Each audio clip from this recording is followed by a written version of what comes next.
আজকে একটা ভিন্ন ধরনের বিষয় নিয়ে আলোচনা করব, আশা করি সঙ্গেই থাকবে।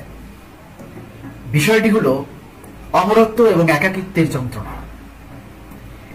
এই উক্তিটি অত্যন্ত গভীর এবং চিন্তার উদ্রেককারী। এটি জীবন, মৃত্যু এবং মানুষের অস্তিত্বের স্বরূপ নিয়ে দুটি শক্তিশালী ধারণা তুলে ধরে। এই ধারণাগুলো বহু শতাব্দী ধরে দার্শনিক, সাহিত্যিক এবং সাধারণ মানুষকে ভাবিয়েছে। আসুন আজকে এই কথাগুলোর দুটি অংশকে একটু বিশদভাবে বিশ্লেষণ করি। প্রথম বক্তব্যটি হলো, মানুষ অমর হলে একাকিত্বের যন্ত্রণা সহ্য করতে পারত না। এই ধারণাটির সাথে অনেকেই একমত হবেন।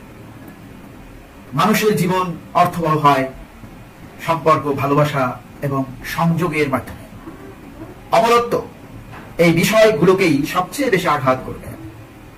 প্রিয়জনকে হারানোর অন্তহীন বেদনা।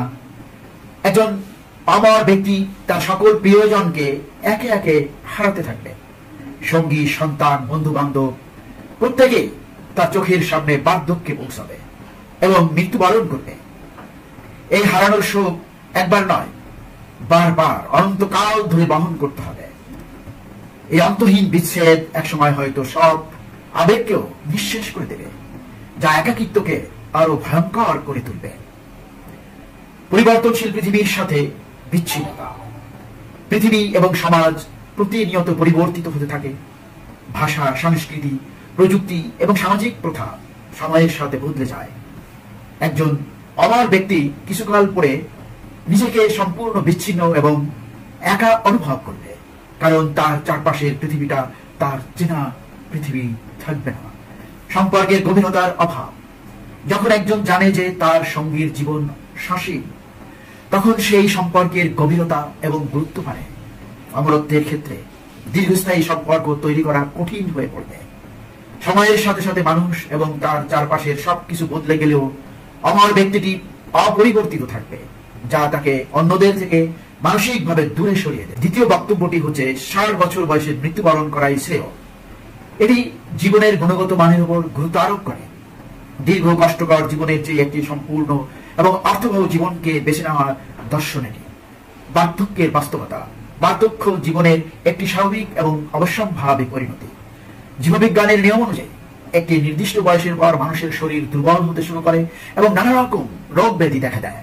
60 বছর বয়সের পর থেকে এই সমস্যাগুলো বাড়তে থাকে। তাই আপনার এই ধারণাটি শারীরিক কষ্টের হাত থেকে মুক্তির একটি উপায় হতে পারে। সফল বার্ধক্য বনাম দীর্ঘ জীবন। আধুনিক চিকিৎসা বিজ্ঞান মানুষের গড় আয়ু বাড়িয়েছে। RNA DNA শক্তিশালী করে চেঞ্জ করে 5000 বছর বাঁচার স্বপ্ন দেখে মানুষ।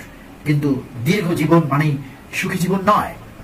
সফল বার্ধক্য অর্জনের বিষয়টি এখন বেশি গুরুত্বপূর্ণ হয়ে উঠেছে, যার অর্থ হল শারীরিক ও মানসিকভাবে সুস্থ থেকে সক্রিয় জীবন যাপন করা। যদি বার্ধক্য কেবল কষ্ট এবং অসহায়ত্ব নিয়ে আসে, তবে অনেকেই হয়তো আপনার মতো একটি নির্দিষ্ট বয়সে মৃত্যুকে শ্রেয় মনে করতে পারে। জীবনের অর্থ ও উদ্দেশ্য।